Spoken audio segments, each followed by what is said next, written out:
আচ্ছা শোনো, এক দেশে ছিল তিনজন ভাই। একজন ভাই বলল, চল জঙ্গলে যাব। জঙ্গলে জঙ্গলে একটা ভালো জায়গা খুঁজা, তারপর কিছু কাঠ কুটটা, তারপর ওইটা দিয়ে ঘর বানাবো আমরা একটা সুন্দর বড়, আবার রং করবো ওই কাঠ বেচা। তারপর জঙ্গলের দিকে রওনা দিল।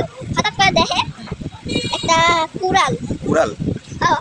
তারপর তারপর হাঁটতে হাঁটতে হাঁটতে দেখলো কি জানো, হাঁটতে হাঁটতে তারপর তারা একটা চুনবি জানো পাত্র খুঁজা পাইল।